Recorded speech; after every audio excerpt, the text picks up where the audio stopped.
Capitalism might be the most powerful human invention ever, but it has lost its way. This is the wealth share of the bottom 50% in total wealth. You take half of the German population and half of the Spanish population, and you ask what share of the total pie do they own? Germany, that was about 3.5%, and in Spain, it's about 7%. We need to think about the extent of inequality that we want in societies. We all believe in the ideal of equality of opportunity, but I think all the micro studies about early childhood education, the role of parental background, the role of schooling, tell us it's a total myth. As inequality increases, segments of society become disenfranchised, and populist movements can therefore threaten the fabric of our democracy. Grand challenges at the societal level cannot be solved only from the public sector or NGOs. We need the private sector. This is not a concept related to philanthropy, it's a concept related to strategy. A business school, as much as it needs to be on the side of business, it's also the place where critical thinking needs to happen. We're going to focus on the role of the firm, the role of business firms in both reproducing inequality, but also what is it that we can do to mitigate it. Profit is the essential driver of business and capitalism, but we've misconceived the nature of what a profit is. Profit today is defined simply as being the difference between the revenue a company earns and its operating costs and its capital costs. It doesn't take account of the extent to which a business is paying its employees below a living wage, to the degree to which a business is polluting the environment. In other words, it does not account for the true costs of the business.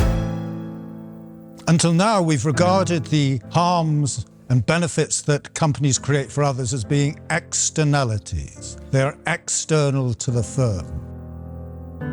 I believe we should regard them as being internal. Companies should profit from producing solutions, not problems for others. Our mission, our purpose as a company, is that together we'll end exploitation in cocoa. In order to do things differently, you need to know where your product comes from. And we've got 100% traceability of bean to bar, as Tony's chocolonely. Other sourcing principles focus on alleviating farmers out of poverty. Think of things as we pay a living income reference price.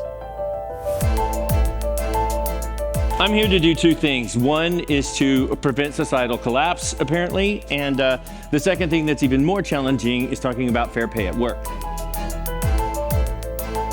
The biggest issue we find when we do these salary changes and then things become transparent is for people to deal with the past, the injustice of the past.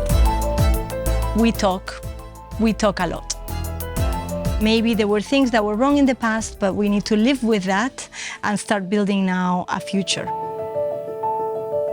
The reward is a very complex piece. So it's not just what you put in my paycheck, but actually what you return to my life. It's a bigger concept than just my wallet. So what we did is we implemented a 980 schedule, work 9 hours a day, and then every other Friday, we closed the company.